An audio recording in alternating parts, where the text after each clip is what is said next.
lagi bersama kami di Tralala di Polda Metro Jaya. Sore ini sangat cerah sekali, habis hujan. Terus kita di mana nih ya? Di bakso CNN ya, sama CNN. Di kedai cangkir. Kalau kalian yang berada di area Jakal KM 768 ya sekitarnya lah. Nah, KM berapa nih? Ini KM 7. KM 7. Ya. Silakan datang ke Jalan Kayen nomor 3. Nah, Kayen 1 nomor 3. Kayen 1 nomor 3. Pokoknya mantap kedai cangkir sama bakso CNN. Mau ketemu barista sama tukang bakso yang paling ganteng. Ganteng sekali itu. Tukang bakso paling ganteng se-Jogja. Bisa jamin. Saya jamin. Dan kopinya oke. Kopinya oke. Aduh, minum dulu biar cerdas nih. Aduh. Ini kombinasi kopi apa? Men, kopi apa nih, Men? Temanggung ya? Temanggung. Kopi Temanggung bersama campur Kazakhstan. Kazakhstan. Rasa yang timbul ini beda ini yang dari kopi ini, spesial ya. Iya, sangat beda sekali. Seperti rasa dari Mbak Uzbekistan. Waduh, yuk. Pokoknya yang pasti rasa kopi yang ditimbulkan yang muncul dari kedai kopi cangkir ini, baksonya juga aromanya harum sekali. Nggak bisa didapatkan di department store biasanya. Department store memang nggak ada, Mas. Memang nggak ada. Ini makanya kan racikan spesial. Order malam-malam pengen bakso atau apa bisa order di sini. Misal jam 12 habis ngapain, lapar, langsung bisa lewat Gojek atau GrabFood atau Gojek. GoFood ya, GoFood. Aduh. GoFood kaki pergi. Kaki pergi. Oke, sekarang ini kita mau bahas apa nih, Men? Seperti judul kita yang di atas. Itu. Ini Secret Seven. Iya, Secret Seven. Ntar dulu, saya nyalain apinya dulu. Biar tambah secret. Oke, anggap. Iya. Secret Seven ini saya penasaran sebenarnya dengan itu. Kenapa namanya Secret Seven? Wah, ini ada apa dengan Secret Seven? Sebenarnya Secret Seven itu juga apa ya? Kita juga nemunya kebetulan ini. Jadi gini. Motor lewat. Ya, siap. Intermezzo. Jadi Mas GoFood tadi itu. Nah, jadi pernah nggak ngebayangin kenapa kok nenek moyang kita tuh ketika bikin bangunan-bangunan zaman dulu tuh sangat presisi. Sangat presisi. Ukurannya perfect. Kan nggak mungkin ambil juru ukur. Ukur di zaman sekarang. Benar. Jadi kan kenapa kok bangunan yang sedemikian besar, megah, yang bisa dikategorikan mega project itu bisa sedemikian presisi ketika membangunnya. Gitu. Banyak yang ukurnya susah loh itu. Iya, susah banget kan. Untuk zaman itu loh. Untuk zaman sekarang. Iya, sama zaman sekarang udah ada lumayan lah kan, udah ada AutoCAD, udah ada ngitungnya perbandingannya bisa lebih mudah lah. Tapi ketika zaman dulu itu membangun bangunan sedemikian megahnya itu kok bisa presisi itu gimana itu? Kiri kanan bisa balance. Nah, kira-kira seperti gimana teknik yang digunakan nenek moyang bangsa Nusantara ini? Itu yang membuat saya penasaran kok bisa itunya ngukurnya pada waktu itu gimana kan? Agak bingung sih. Iya. Jadi kita akan mengupas tuntas. Seperti itu kira-kira itu. Nah, pernah nggak ngebayangin itu kenapa kok makin jauh makin kecil benda itu kelihatan? Seperti itu. Dari itu ya, perspektif ya. Ada fungsi perspektif di sana gitu. Jadi ketika kita melihat sesuatu, terus kita frame, kalau fotografer tuh gini ya? Kita frame gini, set. Ini kan dari jauh kan semuanya bisa masuk ke frame ini.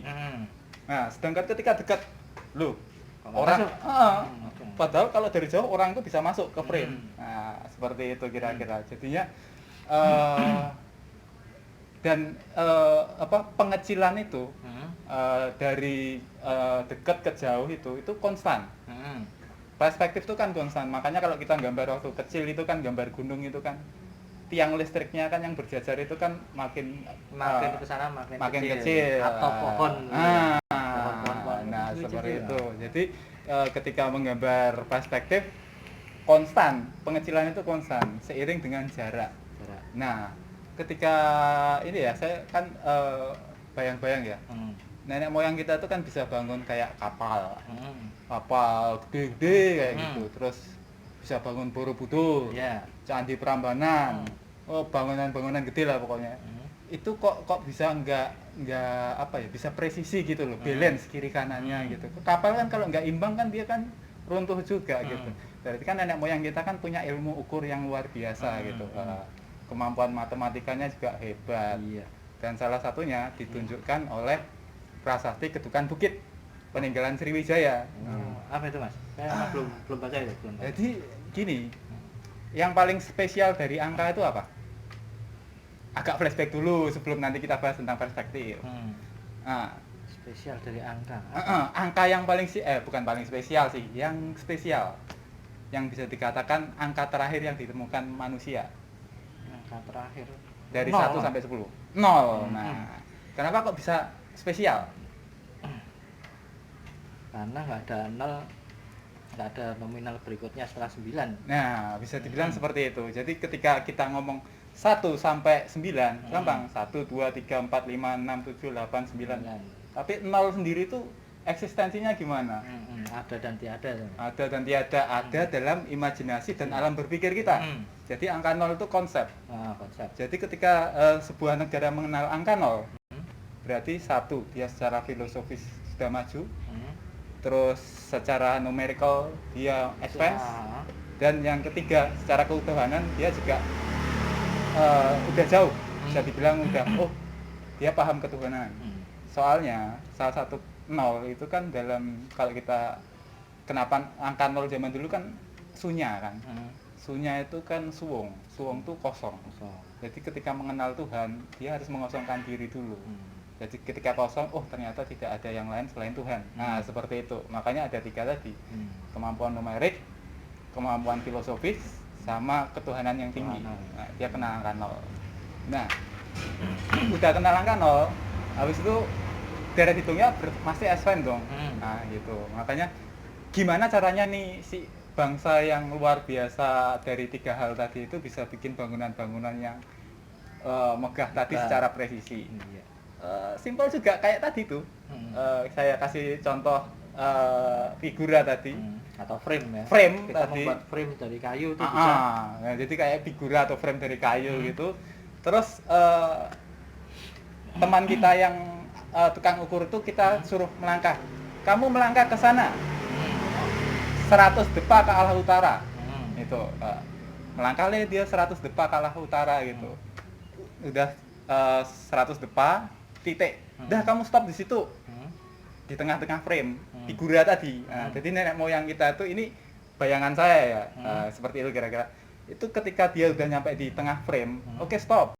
Terus teman yang satu lagi, oke, kamu bawa ke kiri, jalan ke kiri. 100 depa lagi. Nah, yang satunya jalan kanan 100 depa lagi. Jadi kiri sama kanan itu 100 depa sama 100 depa itu sama. Dan tengah-tengahnya orang yang itu tadi. Nah, itu. Jadi titik tengahnya diibaratkan si orang tadi. Di titik gitu. Jadi ketika bikin bangunan itu juga nitiki juga. Jadi ketika dia masuk frame dalam lebar dan panjang itu kan konstan ini. Berarti ukurannya udah pas. Oke, segini gitu. Sama seperti kita juga motret juga. Gitu. Ketika kita motret kan semakin lama gridnya. Ada gridnya ya, grid yang di grid. screen kamera foto kita kan ada grid lainnya itu. Itu juga sama nenek moyang kita juga bisa. Mereka buat juga. Salah satunya kalau kita mau sedikit berimajinasi nih ya, itu dari benang. Jadi tinggal yang tengah kiri sama tengah atas bawah, kiri kanan sama atas bawah itu kasih benang, shred. Otomatis dia dapat titik tengah di frame itu. Dan orang yang tadi kita minta untuk berjalan itu, dia harus ada di titik tengah itu. Nah, gitu. Jadi ketika bangunan itu dibikin meninggi atau merendah, letternya lah. Letter itu apa bahasa Indonesia tuh? Pondasinya. Nah, itu disesuaikan dengan grid line yang kita bikin seperti itu. Di figura. Nah, kalau mau lebih detail lagi, ini yang saya bilang tadi jarak perspektif itu konstan loh. Jadi ketika kita lihat mobil itu ya, nah itu ketika jaraknya 10 kali lipat dari yang sekarang, dia mengecilnya juga kira-kira seperti itu. Ada konstanta yang dia itu ajek. Nah, kalau yang kebetulan kita temukan ini, dan kenapa kita sebut sebagai Secret Seven itu tadi? Karena ternyata, misalnya gini, kalau saya tadi itu ya, ngukurnya gampang aja, konstantanya nyarinya caranya gimana sih? Konstantanya apa yang Secret Seven-nya dulu nih, mau dijelasin? Basicnya dulu Mas.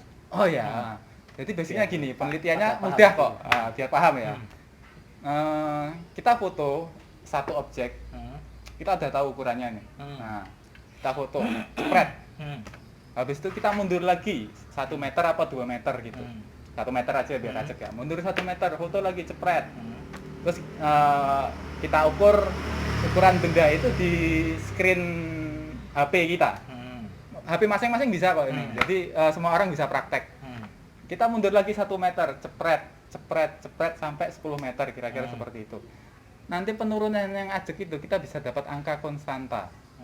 Nah, dan ketika saya pakai HP saya yang kebetulan itu Samsung GA1, itu tiap mundur nggak apa-apa sebut merek, memang ini kan ilmiah, harus presisi dong. Seperti itu. Jadi konstanta yang terbentuk itu adalah 70/1000. Nah, seperti itu. Kayak misalnya HP saya, HP ini aja ya. Kalau mungkin teman-teman bisa mempraktekkan ya. Ini masalahnya untuk mengetahui bisa jarak sesungguhnya ya. Jarak sesungguhnya, ya.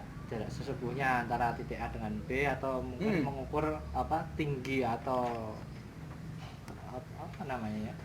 Tinggi, lebar, dimensi dari benda tersebut tanpa kita harus mengukurnya secara langsung tapi asal kita tahu jaraknya. Gitu. Jadi ada dua. Kita tahu jaraknya, kita tahu ukuran benda. Kita tahu ukuran benda, kita tahu jaraknya. Seperti itu. Seperti itu ya. Kita tahu ukuran benda, kita tahu jaraknya. Tapi kalau kita tahu jaraknya, kita tahu ukuran benda. Seperti itu. Jadi kita bisa hitung ukuran benda di kamera berapa. Itu misalnya ini yang Mas Adi udah tahu, udah lihat tadi. Coba saya praktekkan. Misal ya, kita mau mengetahui iklan nih. Mungkin mengetahui tingginya ini. Kita ukur dulu. Ya kan? Kita ukur tinggi berapa, lebar berapa. Terus kita kasih ke tempat lain, misal sejarak 2 meter. Nah, terus kita foto. Dari jarak ini sama ini 2 meter. Iya kan Mas itu? Ya, siap. Terus difoto. Hasil dari sini nanti, dari foto ini, misal nanti terpampang di sini, nanti kita ukur dengan penggaris. Misal nanti jadinya berapa mili atau 1 mili mungkin ya. Mungkin jatuhnya di situ. Terus kita nanti ada rumusnya untuk mengetahui. Misal kita sudah tahu kan jaraknya 2 meter. Kita tidak tahu lebar tinggi ini, misalnya ini kita tidak tahu lebarnya ini berapa, tingginya berapa. Cuman kita tahu jaraknya dalam kita memoto itu misalkan 2 meter. Dengan 2 meter jarak kita memfoto 2 meter itu kita akan tahu berapa tinggi atau lebarnya ini. Iya. Cuman dengan kamera HP saja. Bisa macam-macam gitu. Jadi kalau kita tahu ukurannya, tapi kita nggak tahu jaraknya, kita bisa ngukur jarak. Kita bisa ngukur jarak. Kita tahu jaraknya, nggak tahu ukurannya, kita bisa ngukur ukurannya. Jadi seperti itu. Ini jadi teknik ketika nenek moyang kita mau menentukan satu ukuran itu agar sesuai dengan bisa dibilang skala. Bisa gini aja Mas Ito. Bapak rumusnya ya. Misal kita pengen tahu jarak ini. Kita tahu ini jaraknya 2 meter. Kita foto jepret. Terus rumusnya seperti apa? Nah, rumusnya itu dioratoretan. Bentar ya. Saya ambil bentar. Iya. Ini harusnya manggil Doraemon. Aduh, udah lama saya mainan ini, jadi udah agak lupa. Oke, rumusnya adalah misalkan ini tingginya misalkan 8 cm. Oke. Intinya rumusnya itu ukuran kamera. Nanti kita tulis ya di sini nanti. Di vlog kita tulis rumusnya. Ukuran kamera sama dengan ukuran sebenarnya dibagi jarak kali 70/1000. Nah, kenapa saya bilang Secret Seven? Soalnya gini, pada prinsipnya pernah tahu prinsip lensa nggak, kerja lensa? Jadi perspektif itu semakin jauh semakin mengecil benda. Iya, betul. Nah, tapi uniknya pada titik di belakang 7 cm itu benda malah semakin mengecil. Semakin membesar, maaf. Oh iya. Semakin membesar. Jadi ini misalnya 7 cm segini ya. Semakin ke sana benda semakin mengecil. Tapi semakin ke sini sampai mendekati 0, sampai mendekati menempel, benda itu justru malah semakin besar. Disitulah semakin dekat lagi hilang. Hilang. Soalnya apa? Menempel. Titik nol. Makanya nanti kita sangkut pautkan ke arah ketuhanan. Kenapa nenek moyang kita, saya berani bilang ya, itu punya SQ yang tinggi, dia punya spiritualitas yang tinggi, dan sangat religius. Nanti kita jelaskan di situ. Dan kok ya saya itu juga menganggap 0 itu adalah sisi angka terbesar tuh 0. Tak terhingga. Karena udah ya nggak bisa dikatakan apa-apa lagi ya. 0 tuh udah nggak ada nominalnya. Jadi sangat besar sekali ya, seperti itu. Puncak tertinggi dari satu orang pencarian keagamaan juga 0. Iya. Ketika seseorang bisa mengosongkan dirinya, di sana dia akan bertemu Tuhan. Katanya sih ya. Kita belum sampai 0, kita minus terus rasanya. Oke, mungkin kita sambung ke sesi berikutnya ini. Oh gitu. Agak panjang soalnya. Atau gimana? Ya mungkin untuk rumus nanti kita tulis di deskripsi bawah. Bisa dipraktekkan. Pakai kamera HP masing-masing. Pakai kamera HP. Jadi intinya untuk mengetahui sebuah benda, ukuran sebuah benda, kita harus tahu jaraknya. Kalau kita tahu jaraknya, kita akan tahu komposisi dari tinggi atau lebar sebuah benda. Kalau kita tahu bendanya, lebar tingginya, kita akan tahu jaraknya. Cuma dengan HP nanti bisa teman-teman uji coba sendiri gitu di rumah. Dan kenapa disebut Secret Seven? Ya itu tadi. Semakin kecil kan, semakin di atas 7 cm dia akan semakin kecil kan. Di bawah 7 cm dia akan semakin besar sampai akhirnya menghilang ketika dia 0. Sedangkan yang semakin jauh itu akan dia akan menghilang juga di titik tak terhingga. Nah, itulah kenapa setelah saya cerita Tuhan itu antara 0 dan tak terhingga. Di situ ada Tuhan. Nah, ketika kamu sudah mencapai sesuatu yang tak terhingga, di jauh tak terhingga, kamu akan bertemu Tuhan. Dan ketika kamu mendekat sampai ke 0, kamu kosong, kamu juga akan bertemu Tuhan. Dan di titik 7 cm itulah yang bisa dikatakan maya itu menghilang. Di sana ada titik nyata di sana. Karena apa? Ukuran benda baik yang terlihat mata maupun yang ditangkap dalam retina mata kita itu adalah sama. Dia tidak membesar, tidak mengecil. Di bawah sentimeter kan, di bawah 7 cm kan dia membesar. Tapi di atas 7 cm dia mengecil. Berarti kan bukan ukuran sebenarnya kan. Di titik 7 cm dia itu sama. Bisa diuji ya. Simpel kok. Pakai garisan, terus di kamera jarak 7 cm, foto cepret, habis itu layarnya diukur. 7 cm enggak itu. Ukuran sentimeternya membesar atau mengecil. Nah gitu. Kalau dia di bawah 7 cm di foto cepret gitu, nanti mistar garisan itu, skalanya itu ketika ditempelkan penggaris di sana, dia itu akan tampak lebih besar. Gini aja, mungkin ada perbandingan ya. Misal dari lensa ini ya. Kita misalkan ini 7 cm. Kita targetnya benda ini. Kalau dengan 7 cm ini 7 cm dari kamera men? Dari lensa kan? Dari lensa. Dari lensa ke sini ini 7 cm. Itu bisa dipraktekkan ya. Ini benda yang kita target ini akan bentuknya sama. Ya, ukurannya sama. Ukurannya sama kok, bentuknya sama. Teringat bentuk yang lain ya. Jadi ketika kita taruh penggaris misalnya sini ya, 7 cm sini ya. Kita taruh penggaris, terus kita foto cepret. Terus nanti ukuran di layarnya ini ketika kita tempelkan penggaris ini akan sama. makanya itu yang disebut seven. Seven. Tapi ketika dia ada lebih dekat dari 7 cm di foto jepret itu, ketika kita ukur lagi dia akan lebih besar. Nggak sama persis kayak gini. Yeah, dan ketika lebih jauh dia akan lebih kecil. Template lagi. Penggarisnya ditempelin ke layar kamera, dia akan lebih kecil daripada ukuran sebenarnya. Tapi ketika di 7 cm tadi itu, kamu foto jebret gini, terus kamu lihat di layar screen, tempelin penggarisnya, dia kan ukurannya akan sama. Nah, seperti itu. Di sini ukurannya berapa, nanti di sini dia akan display nanti akan sama ukurannya. Itu makanya disebut Secret Seven. Berarti bisa juga ini Mas, untuk menguak teori konspirasi. Waduh. Jarak bulan. Nah, tapi besok aja itu. Besok. Oke, 3, 2, 1. Wah, sudah.